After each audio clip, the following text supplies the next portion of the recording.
Good evening, everyone. Welcome to the Royal Drawing School's Creative Conversation series. Tonight's conversation will explore the life and art of the painter and ballet designer John Craxton, a timely conversation as it marks the centenary of his birth. I'm really delighted to welcome the art writer and curator Ian Collins, who's the author of the acclaimed biography of John Craxton, A Life of Gifts, which was published last year, and which vividly brings to life the artist and his inspirations, his working practices, and his social circles.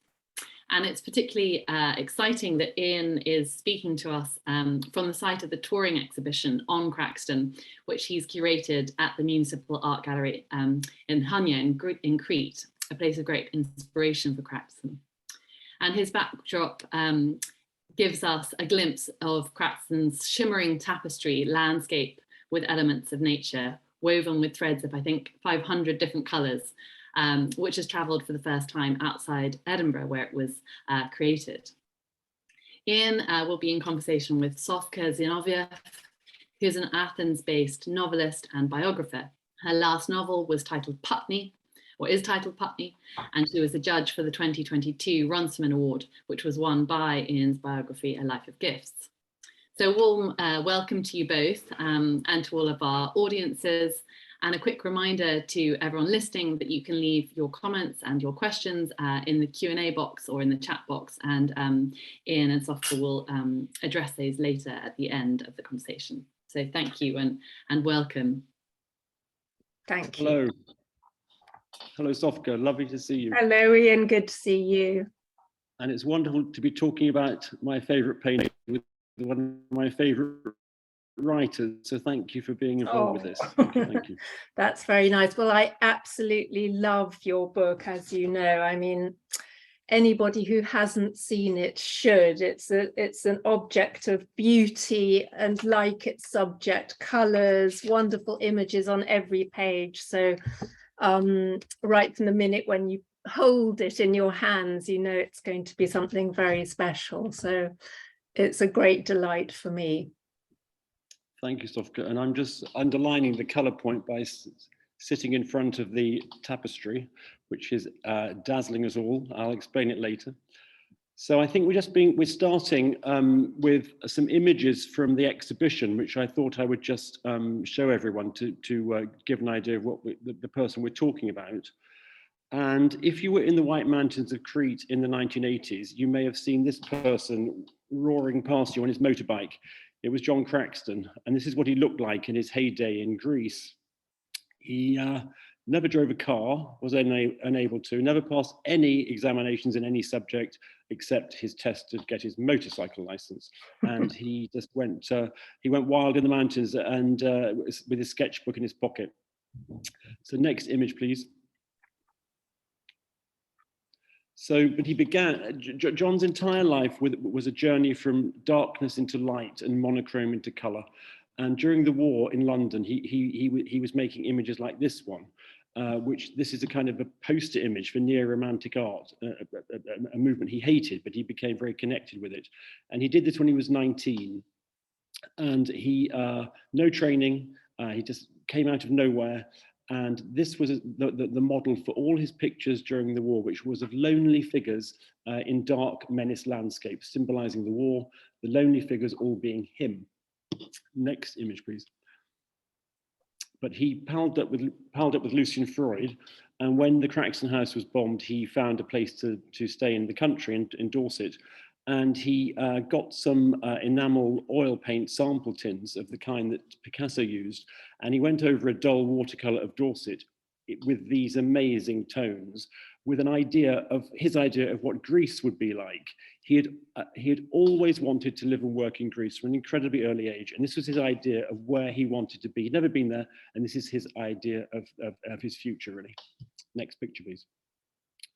But when he was 21, this is what he looked like. And you can see he's wary, slightly miserable. He was actually ill. He had undiagnosed tuberculosis.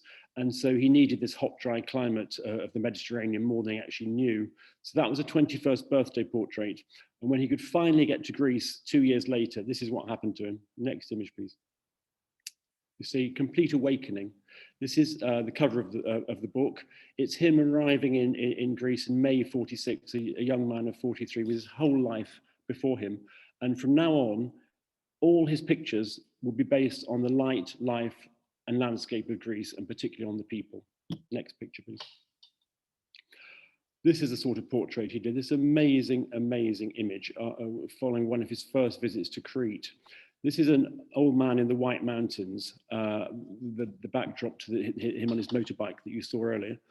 And to me, it is a remarkable portrait, but it's also a landscape. It's a study of the White Mountains. It's all in there. It's an amazing impression of Greece in his first couple of years there. Next picture, please. And in pictures like this is an 8-year-old neighbor on his first island, Poros. Look at the light he captures in her hair. And he before he got to Greece, he never painted other people. It was all about him. But Greek people loved sitting for their portraits, and there was often a queue to sit for him. And Eleni, this girl here, absolutely loved sitting. She was in many pictures. Next picture, please. And then this. There's a Cretan shepherd boy with a traditional scarf. Half an hour maximum Craxton spent on his drawings, and then he said if you hadn't caught the life by then, you never would, so you had to stop. So this was 30 minutes max. Next picture, please. And Craxton lived a taverna life, so he was partying every night. He was eating and drinking in the tavernas, and then the dancing started. And he captured it with his sketchbook, and then went back to his studio probably late at night and started painting what he remembered. And this is a typical image of Craxton's life going into his art. Next picture, please. Next one, please. If you liked Craxton, you had to like cats. He always had them. And can I go back to the cat, please? Thank you. This was given to his great friend Joan Lee Firmer, who was one of his great benefactors. And they loved cats together. Sometimes she had 40 cats herself, but Craxton had, I think, the most 6. But so they sort of followed him. They knew a sympathizer when they saw one. In fact, Craxton was a kind of cat. He made himself at home in any situation. Next picture, please. Now, this is a kind of masterpiece that Craxton did. This linear paint catching light on water. The Greek light is, of course, so wonderful, and Craxton was dazzled by it, and he was trying to set down what it looked like, and that was a huge part of what he did. And he developed this format, which was very heavily influenced by Byzantine mosaics. He looked to be a contemporary painter, and he was very influenced by Picasso, like so many others, but he also went back to Greek antiquity and mythology, and there were these layers of meaning in a Craxton painting that is a great part of the appeal. But this picture, he worked on it for 15 years and finally gave it up as a failure. He was a great one for giving up on things, on pictures, because he just abandoned them. I think the painters listening will know that you don't really finish a picture, you just stop. And he, with so many things, they never quite got to the level he wanted. He was trying to capture everything he felt about Greece. And in the end, after 15 years, he just turned this to the wall and never looked at it again. And we turned it from the wall after he died, and we found this masterpiece. Next picture, please. And here's another masterpiece. This is the view from the house of his great Greek painter friend Nico Gika, looking down the mountain to the sea on the island of Hydra, across to the mainland. And again, you can see he's doing linear color, these canals of pigment. It's very, very thick and brilliant paint, and it's individual to him. This is a style he developed, but over many paintings, he reinvented himself with every picture. The thing was, he never wanted to be bored, and so he always had to be doing something new to amuse himself. So each picture is different. Sometimes he did the same composition, but then he'd always do it in a different, make it up in a different way, just to see how he could go about it in a different fashion. Next picture, please. And then there's this wonderful thing, which is a typical scene of Crete in the 80s and Crete today. It's the banner outside the gallery here in Hania. And so it looks totally contemporary, but this is also based on the design from a Minoan gold cup that was found in a royal tomb in Sparta, which is in the National Archaeological Museum in Athens. So again, with Craxton, it's ancient and modern joining together. So they are full of subtle symbolism. He didn't want his pictures explained. He said, if you explain away a picture, if it loses its mystery, you lose it, it loses its value. You always have to have a mystery, an enigma at the heart of a good picture. So he would hate his pictures to be explained away, but there are very, very subtle symbols in them and beautiful color, as you see. And he was known for many years, if known at all, for the book jackets for his great friend, Paddy Lee Fermer. And this, I think, is the best. And A Time of Gifts, it was about Paddy's youthful walk from the Hook of Holland to Constantinople. And I played on this with my book title on John Craxton, A Life of Gifts. It's just wonderful, isn't it? Those colors. Next picture, please. And this is the installation from the first leg of the touring show, which opened at the Benaki Museum in Athens in April. And it was it is John's favorite museum in the whole world. And because the room was so low, we couldn't actually hang the tapestry straight as it was intended to be hung. So we had to put it on this slope. But in fact, it was wonderful because you felt you were walking into it. And he did this masterpiece when he was exiled from Greece. Sofka and I think we'll probably talk about that a bit later. He had this very challenging sense of humor. He wasn't political, but he mocked authority, which isn't always a good idea. And when the colonels came into power in 1967 and enacted a police state, the policeman he'd made fun of made sure that he was evicted. So he was kicked out for nearly a decade. And he ended up in in Edinburgh, the Athens of the North. He laughed about that. He said it was the Inverness of the South because it had terrible weather. He never saw the sun. He worked there for 18 months, overseeing this amazing tapestry that's 4 by 4.5 meters. And he drove 6 weavers absolutely mad in the making. They were lined up across the length of the thing. And they used, as Claudia said, 500 colors, every color in the range. Craxton wanted to express these immense and intense feelings of what he felt about Greece, and being away from it. He was exiled, and although Craxton was joyful almost always, I think you can see in this work nostalgia and elegy and distance and exile. So it's slightly mournful, a slightly mournful tone behind it all. And this was a commission for the new University of Stirling, and it's been there since the early 70s. And all thanks to them, they've lent it to this touring show, and it's the first time it's ever been out of Scotland. So it really is the highlight of the show. And you see just through the room there into the Golden Gallery, the 2 figures in setting sun that you saw earlier, and also the icons from Crete. John loved them, 16th century icons, and they were hugely influential to his practice. And his favorite painter was El Greco, who began as an icon painter. So it all came together in his work. Right, that is just a little guide to the exhibition. So let's go into our conversation, shall we? Hello, Sofka. Hello, Ian. And now you see the tapestry behind me, and if I'm giving myself a halo,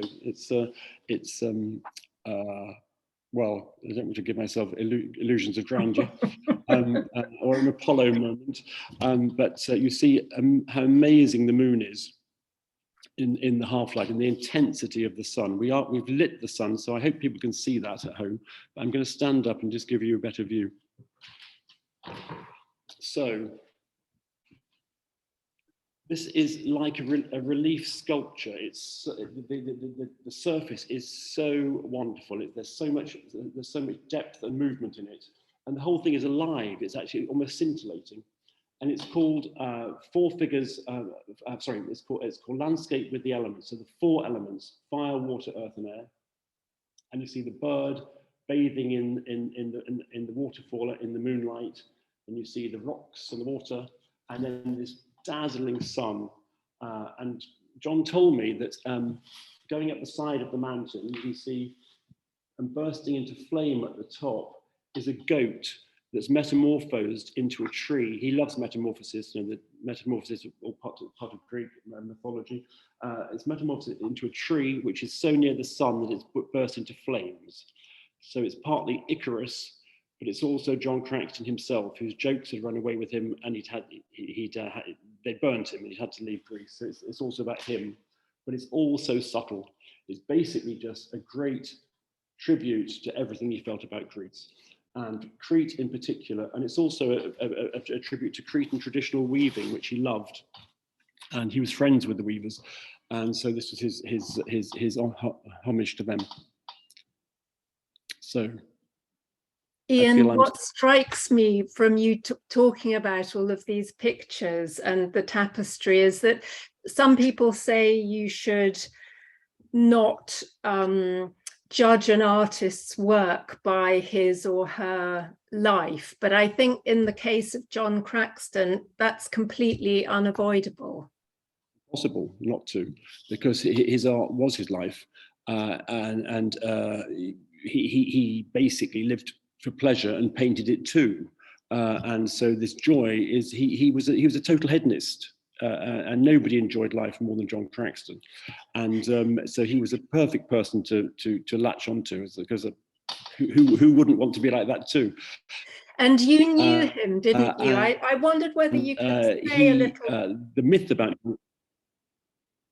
Sorry, we're getting lost in the time lapse, I think. I wondered if you could say how it affected the writing of your book, the fact that you knew him and came to know him very well, because I think that writing biographies of people we know, this has certain advantages, but also certain pitfalls. Well, this is a great question from you, Sofka, because you wrote this a wonderful book on your grandmother, and if people haven't read it, they really should. It's fantastic, and it's Red Princess, and it's just marvelous. It's thank you. A woman who was a Russian princess who actually got kicked out with the revolution, went to Paris and then to Britain, by which time she was a communist or became a communist. So it's an amazing life, amazingly colourful, larger than life figure. Like Craxton. Yeah, I think they'd have got on. So do I. I'm amazed they didn't know each other, actually. Probably they did. So with John, well, John banned any book being written by anyone from 1948 because one came out and he hated it. So he wouldn't allow anyone else to write about him at all. And I met him in January 2000 and at a funeral, and he just took me up, swept me away, and I just fell for him immediately. He was so wonderful. And at the end of this long wake and then Soho pub evening, I said, "Can I write your biography?" And he said, "Over my dead body." He said, "I've banned it since 1948, and I'm not going to change my mind now." So of course I wrote it secretly, of course, and I kept notes for years and years, and very intensely and devotedly. And then finally he changed his mind, thank God. And so we had about 3 years of taped interviews, and so that was very, very invaluable. But it's terrifying to me that stories like this can be lost. He just wanted people just in the end just to judge him by his pictures. But I think the life is valid too. And much as I love the art, I love the artist more, actually. Well, thank goodness you were taking your sneaky notes and recording the conversation. Or yes, a lot would have been lost.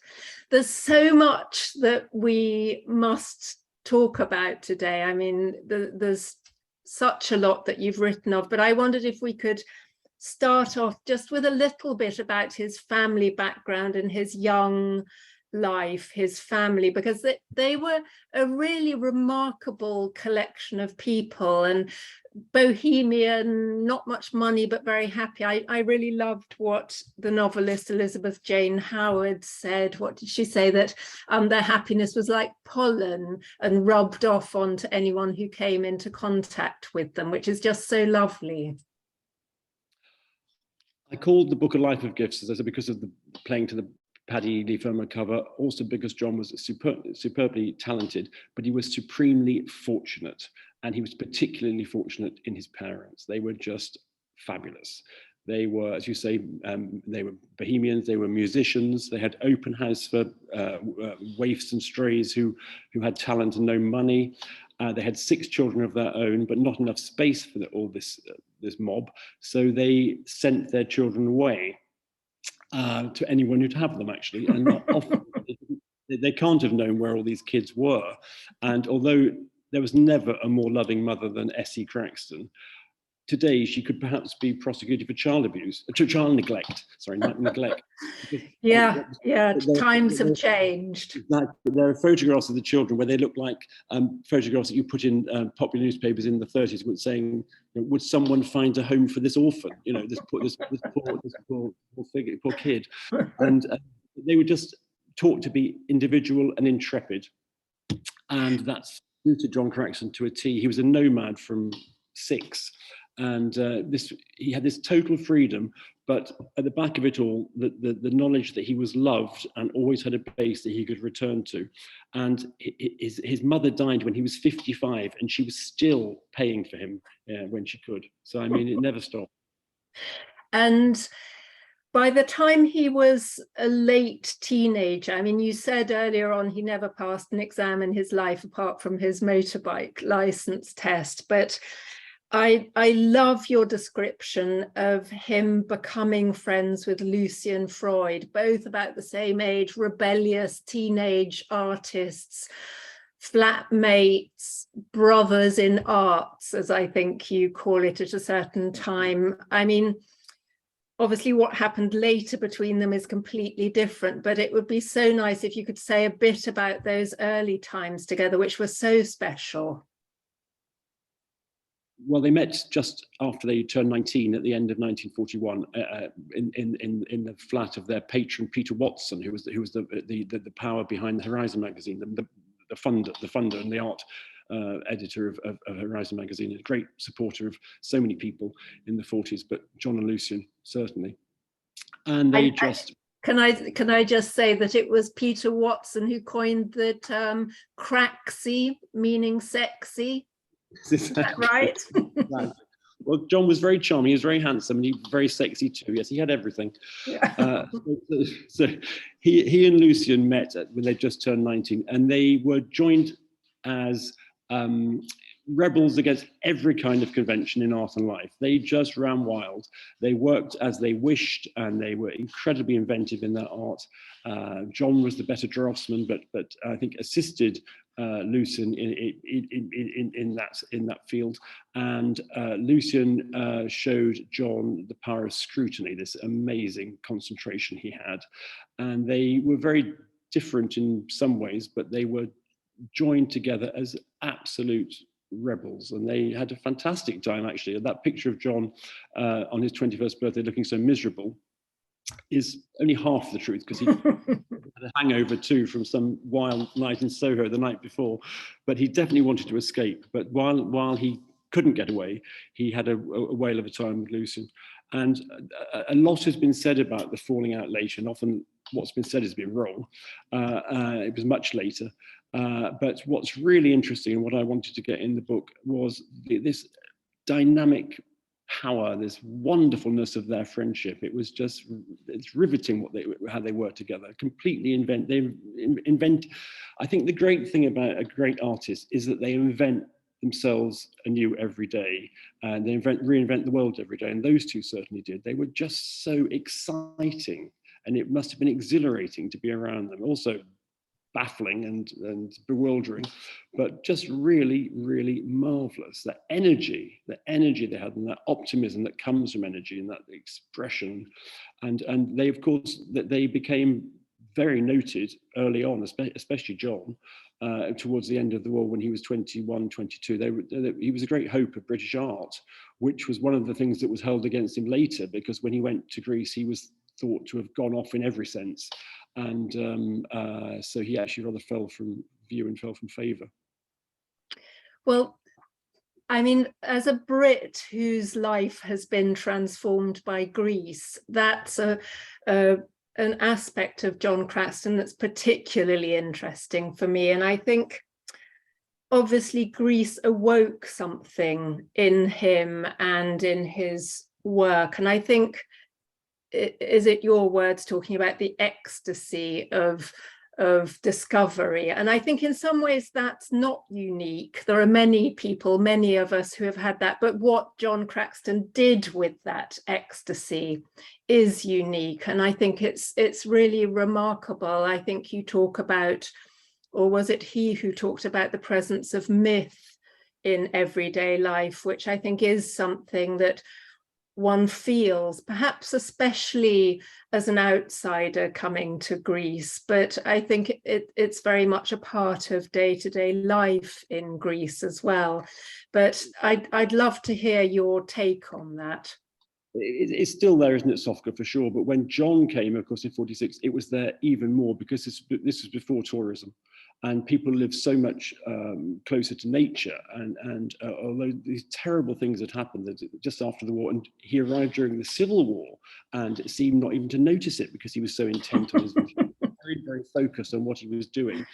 And he wasn't about angst, and he wasn't about pain and all of this. He was about joy, because that's what he thought life should be, and that's what he wanted to convey. It's a very difficult thing to convey, but that's what he was aiming at. And the thing about John Craxton is that he was himself from an incredibly early point, and he stayed that way forever. 8, I think 8, he wanted to be in Greece. Greek. He got nothing out of school, but he went to museums, and what he loved in museums was ancient Greek art. He loved El Greco. A friend's father owned a wonderful El Greco, and he could see that. He loved it.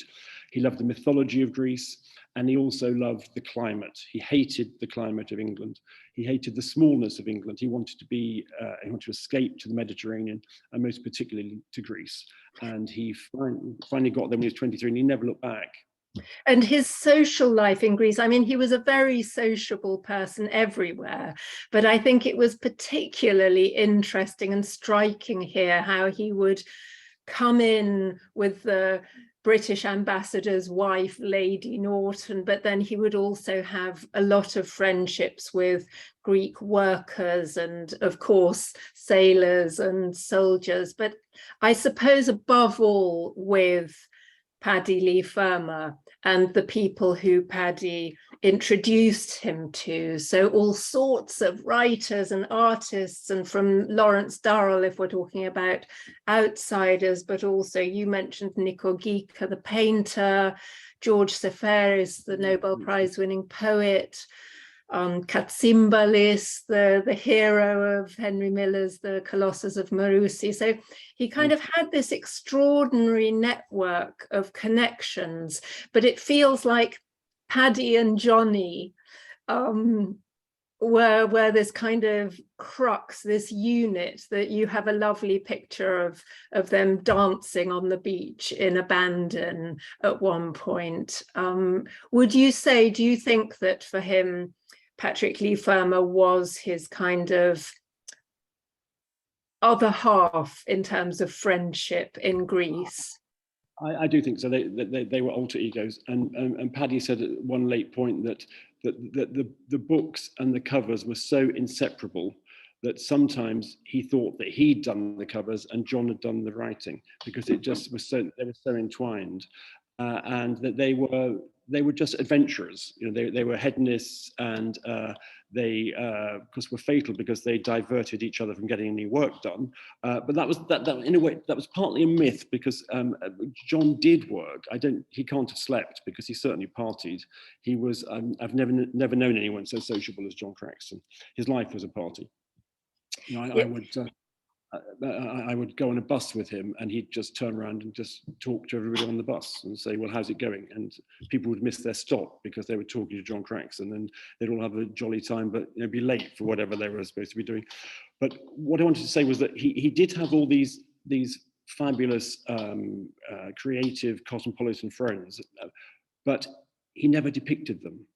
The people he portrayed were ordinary people. And those are the people he loved most and admired most. And he admired their resilience and their dignity and their humor. And the people that John drew and painted had known terrible times, terrible hardship. And they always looked to me as though they're about to burst out laughing. I mean, it could be because John's just told them a terrible joke, because one of the things he loved about Greece was they shared his sense of humor. But it's so important, this wit that's always breaking out. It's just magnificent. Yes, the procrastination, as somebody put it, maybe for both him and Lee Firma is overdone, because they did have incredible adventures and such a lot of fun, but they did also produce fantastic work of a very high quality. They were very demanding of themselves, so they sort of managed it both. Maybe it was a bit like people saying they haven't done any revision for exams, that it was a bit seeming to be cool by not putting the effort in or something. And of course, they were both autodidacts, and they were had this amazing curiosity and this incredible erudition. I mean, Paddy could speak, I don't know how many languages. He spoke wonderful Greek. John spoke very, very idiosyncratic Greek, which actually helped him because it was so funny. I think he probably did it slightly deliberately. He got all the genders mixed up, which could be terribly fun. And he deliberately spoke like, but he was taught by, first of all, the chauffeur in the British Embassy, and called a friend who was visiting a grand lady in Athens, and the maid who answered the phone went into the drawing room and said, there's a lorry driver on the phone for you, because he sounded just like a Greek lorry driver, because that's who he'd learned from. And he loved the vernacular Greek, the colloquial Greek. He loved it, and he was part of it. And the exhibition here is called John Craxton, A Greek Soul. He wasn't an expat. His vision became Greek. I really believe that. Absolutely, yes. It's very, very interesting. But going back to the having more fun and getting on with life rather than work, I did find it very striking reading in your book that he was commissioned by the National Portrait Gallery to do a portrait of his great friend Paddy Lee Firma, and he just couldn't do it. I mean, what happened, Ian? It wasn't diversion. He just simply couldn't do it. This is so hard to analyze. They were too close. They were too close. I mean, the portraits he liked doing were people he knew not so well, and he was actually partly imagining their lives, I think. But he knew Paddy. I mean, they were like brothers, and it was just too close. And it just, I mean, I saw a couple of efforts, and they were really poor. And John Craxton was not a poor portraitist. He was a fantastic portraitist, but it had to be a certain situation. Isn't that interesting? I wonder whether we could tie it into, I really wanted to talk a bit about John Craxton's love life, which you said earlier how he didn't want his art to be categorized, or he wanted the enigma to remain. And it seems rather similar really with his love life or his sex life, that although he's thought of as being gay, he also had love affairs with women, not least with Margot Fonteyn, which was a very glamorous sort of thing to do with such a lean. Who wouldn't? I mean, absolutely. But it would be, I'd love to try and unpick what was going on there. Well, John does love people. He loved other people, and he was essentially homosexual, and later exclusively homosexual.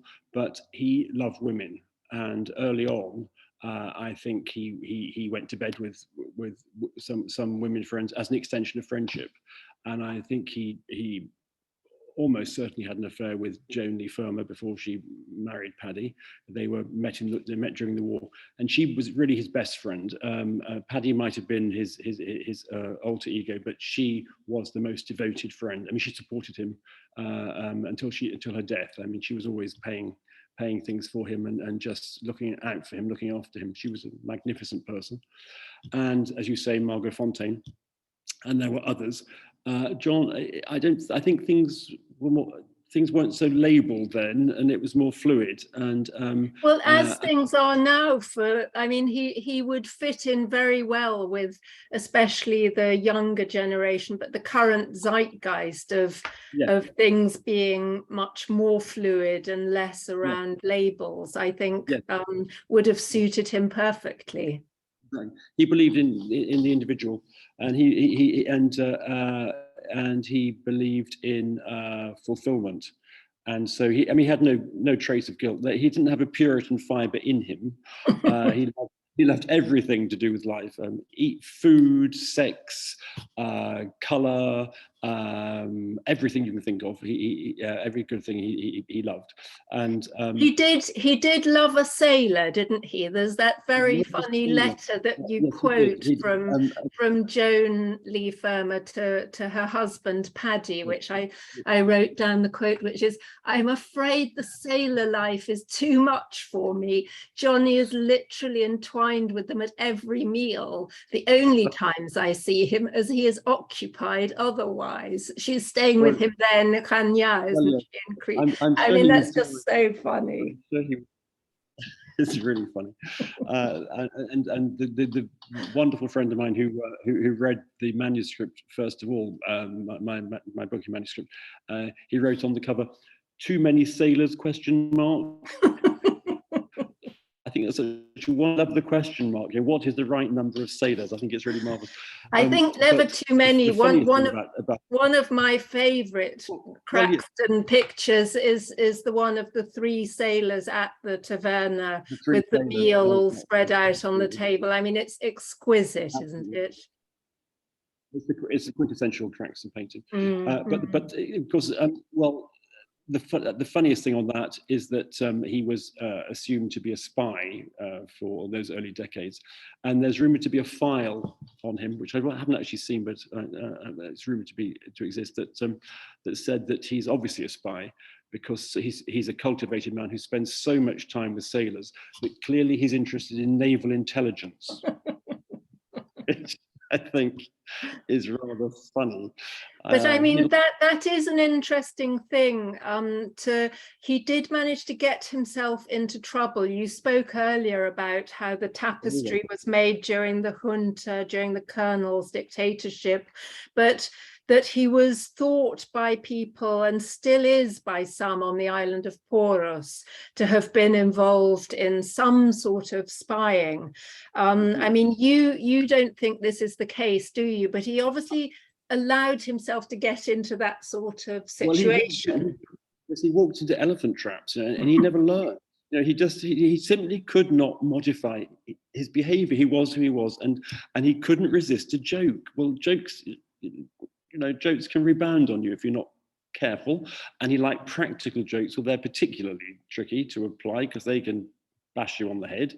And he liked irony. Well, irony can just be an insult or can be taken seriously and too seriously. So he got himself into trouble. He was incredibly entertaining, but at a cost to himself. Yes. And as he got older, I didn't shine. I loved the picture you had at the beginning of him on his motorbike, and also the quote you have at the beginning of the book. I think you talk about, was it you who said it or he who said that hedonism acquires a heroic quality with age? But I think for him to keep going, that was quite something. But the quote about not having his motorbike anymore, making him feel like going from being a centaur to being a rocking horse. I mean, there's something really tragic about that. Exactly. I mean, it's just he actually just had his motorbike stolen then. So he did. Luckily, the rocking horse did turn back into a centaur. But okay, well that's good. But in the end, he had to give up, and that I heroic hedonism, and it needs a kind of resilience and a courage which he absolutely had. I never heard him complain. I never saw him self-pitying. He was absolutely valiant, and that's in his pictures too. Valiant together. When I met him in Kenya, he was the British, was it the consular correspondent or the what was? Yes, it's the lowest rung on the diplomatic ladder. I don't know how he got that far, Sofka, do you? I mean, really, it was a high risk appointment. I think he had amusement value. I think that was the thing. I mean, he was unreliable in the crisis, to say the least. But he liked going to court and representing people. He liked the parties on the warships. He loved those, and because life was a party, really. Yeah, and by that stage, of course, I mean, we referred to it earlier when we talked about Lucian Freud and their very intense closeness. But by that stage, he was telling a doctor, what was the thing he told the doctor? Did the doctor ask, what are your priorities for the rest of your life? And what did he say? Well, this is he'd been taken. He nearly died this morning, and I got him into hospital in London, and he was very nice to me on the phone, and I thought that's sounded like a farewell shot to me. So I actually got a doctor to get over there and get him into hospital. And when I got to hospital, he was wired up and not quite so loving. And he said, well, I realize you're only doing this, so I'm still around to help you with your book.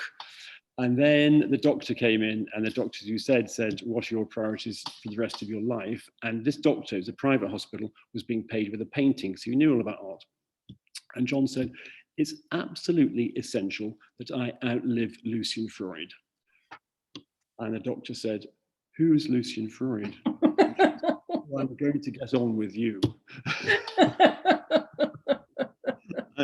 It's very funny. But there was by that point, there was a proper hatred between the two of them. Is that right? I lost you there, Sofka. Are you talking about the falling? At that point, they despised one another. They did. The disdain, complete. They loathed each other. They'd been so close, and then it became so distant, and there are many reasons for that. Lucian needed a painter friend who was close to hand, and John wasn't. He was in Greece. Lucian followed John to Greece for 5 months, but then went back. And so then he became friendly with Francis Bacon, but he fell out with Francis Bacon. And they were also, I must say, they were also competitive. That's, I think, a fair point. And they just grew apart, and then they accused each other of different things. And they'd drawn together when they were 19 on the same bit of paper, finishing off each other's drawings. And then, of course, it became hard later on to decide who'd done what, and Lucian thought that John was claiming things to be his that weren't, and but John had an absolutely marvelous memory, and I think it was certainly more impeccable than Lucian's. Right. Are we going to stop here for questions? I felt we'd only just started. What a pity. I feel you could, yeah, we could have many hours more, and it's been such a vibrant conversation, really befitting of your subject. Thank you both so much. But yes, it'd be great to have a few minutes for questions. I know there may be many questions simmering in the audience listening, so yes, just to welcome everyone listening to pose your questions or comments and put those in the chat and Q&A box. But I just wondered if, one of the Craxton's colour is probably, one of the most exhilarating and sort of striking aspects of his work, I suppose. And I was reading in your book, Ian, that in fact he said that he didn't think about his colours, or he didn't think about them consciously, but he used this poetic phrase that the colours are light there like birds, which I thought was really beautiful, and sort of captures that sense of the sort of living colour that you experience in his work, and particularly in the tapestry behind you, that sense of a sort of shimmering colour that has this vital quality. But yeah, so I just wondered if you might say a little bit more about his sort of colour sense, and whether in a way his palette was liberated by his encounter with Greece, his discovery of Greece. I slightly lost you. I think you were saying liberated by coming to Greece, which is absolutely the case. I mean, everything. It was enlightening in every sense, and he literally came from the London blackout into the scintillation of the Aegean, and he absolutely adored that. He adored colour. I mean, colour therapy is. We need more of it, don't we? This tapestry should be in a hospital. I think it would be absolutely. It would be very curative.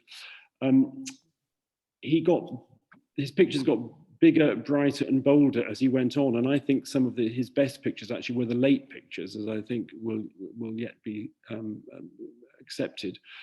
The two things really underpinned his art. One was really excellent draftsmanship. And the other was this adventure in colour, which never ended. And he just everything became more intense for him in Greece. Everything was in sharper perspective, and he played with these colours that. In England, can look wildly, almost lurid, but in the Aegean, they look right, don't you think, Sofka?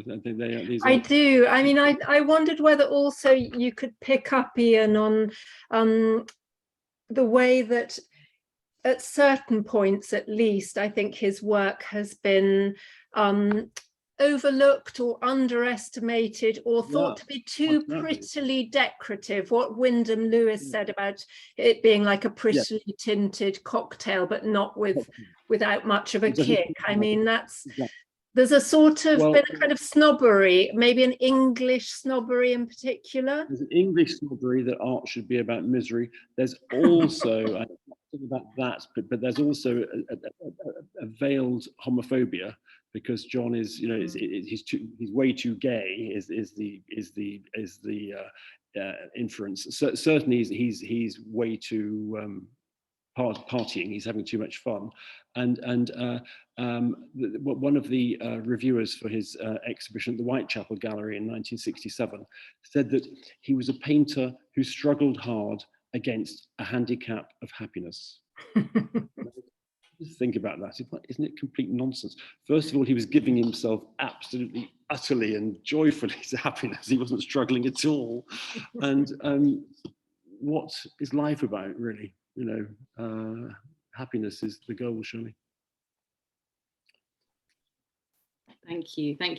I one more question, and then I'll sort of turn to the audience questions that are coming in more. But I just you touched on, of course, on Paddy Leigh Fermor, but I just wondered if you might speak a little bit more about that relationship between word and image, which feels so important to Craxton's work. And I was just thinking of the Poet's Eye anthologies, and his approach to his work there. And I believe he didn't think about those works as illustrative, that relationship between word and image.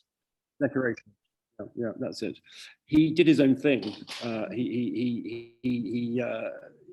certainly when The Poet's Eye, which is a magnificent book of 1944, when he was 21 again, and it's amazingly revolutionary lithographs, which kind of vaguely address the texts chosen by Geoffrey Grigson, but really just gave their own picture of this young man trapped in wartime Britain and longing to get away, and so referring to Blake and Samuel Palmer, but really looking to his future elsewhere, and also introducing this wonderful color even then. And he decorated, sorry, mustn't use the illustrated word, decorated a lot of books, particularly for Paddy, but others too. The Paddy books were his masterpieces in that field, but the only reviewer who ever mentioned how good they were was Jan Morris. Nobody else mentioned them at all. And to me now, they fly at you across a bookshop.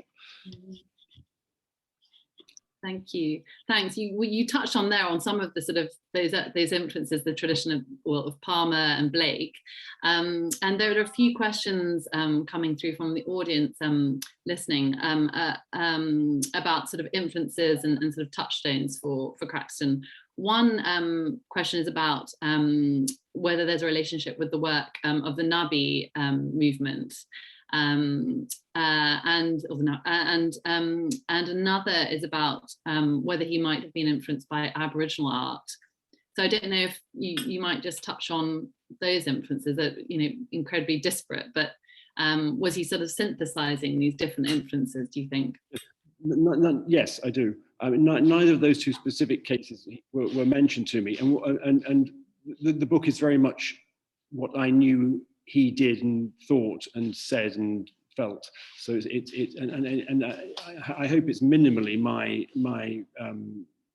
surmising, but yes, he had a huge range of influences, contemporary and historically. He was particularly, I think, influenced by, well, Picasso, of course, and Miro when he first got to Greece. But then he went back and Byzantine, he went all over the Greek world, from Constantinople to Ravenna to look at the Byzantine mosaics, which were particularly important. I wish he'd done a mosaic. I wish he'd done a mural, but he did at least do the tapestry. He didn't get, well, he seized every chance he got, but he didn't get a chance to do those. I think it would have been fascinating. And what about, just touching on what about the icon tradition, thinking about the Byzantine art? Yes, very important, because they came particularly, especially from Crete, which he loved. And going back to the Fayum coffin portraits from Roman era Egypt, which were very much, I think, in that sort of history. One thing we haven't talked about, can I just mention very briefly his design for ballet, because this is, I think, also getting out of the conventional canvas idea, and he did this absolutely magnificent ballet for Frederick Ashton and Margot Fonteyn in 1951, Daphnis and Chloe, and he did the scenery based on Poros and Crete, and set the dancers in modern Greek dress, very controversially. And then at some point, all those designs were just burned. And so when there was the centenary of Freddie Ashton in 2004, he was asked to redo the sets. He was absolutely furious, and he was old and arthritic, and it was all difficult. But he did it, and he hand painted everything again. And he took the costumes to Crete to be dyed, and this was really his last fling, and it is really magnificent, this work from the 80s. So he was a painter who crossed so many barriers and was still learning when he died. Wonderful, thank you for that insight. There's a couple more sort of specific questions around media. A question about whether he painted in watercolor. Yes, a little, he did. He painted with anything that came to hand. So he lived in a building site, so he painted with polyfiller. He painted with magic marker pens when they came in. Tipex, he loved Tipex, very good for emphasis and erasure, lots of that. But ballpoint, felt tip, and all these things. I mean, he's a conservationist nightmare. I mean, everything that's, I'm his art executor, and virtually everything has had to have major attention, because he didn't, he lived in the moment, and he, the point of a painting for him was actually painting it.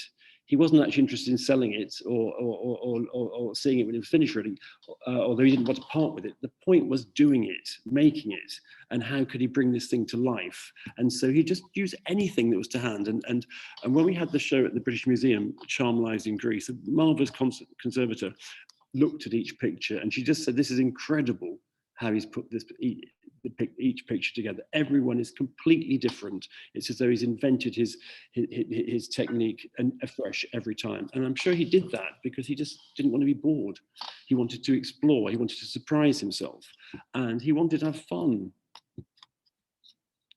Yes, and that really comes across in every work that you've discussed, I think. And I was interested in, you know, you showed a couple of those really arresting portraits, and that transition that you write about in the book too, about sort of from the sort of absorption with self, or the self-portrait, to the sort of swiftly executed drawings that he was making, you know, often in the marketplace and in Greece. And the way that he described that process of, I think I noted it down, that that he wrote that that he would I would somehow think myself into the man, allowing his image into my personality, and then drawing almost unconsciously. So that was just a really wonderful insight into sort of how he thought about drawing. And I don't know if we could maybe close with just your thoughts on what drawing meant to him, since, you know, our audience is preoccupied with drawing. Well, drawing apart from colour was everything, and he always had a sketchbook in his pocket. I mean, I mean, when he was dying, I spent the last evening with him in the hospital, and he was working on sketches then. He was always sketching. His sketch on the wall, his sketch on the table, his sketch on menus in restaurants, anything to hand. He was always sketching, and always challenging himself to come up with something different and fresh and new, and not to revisit, but always to live in the moment and to look forward. That was it. Look forward, and save a life in all its intensities. Thank you so much. What a fascinating insight you've both given onto John Craxton, and I highly recommend your book to everyone listening. You know, to kind of deepen your knowledge and discovery of Craxton's work, but also perhaps you might just end by giving us a hint about the exhibition and its next iteration. Yes. Well, hot news as of today. Yeah. We are at the Municipal Art Gallery in Hania, where I am tonight, until the 31st of January. And then we move to Meşe, Istanbul, and we open there on the 6th of April until the 23rd of July. And then we come to England, and I'm just finalising the negotiations, so I can't say where that is, but anyway, we'll come to England hopefully in the autumn. And so the show goes on. Wonderful, very exciting. Thank you both so much, and thank you to everyone listening this evening.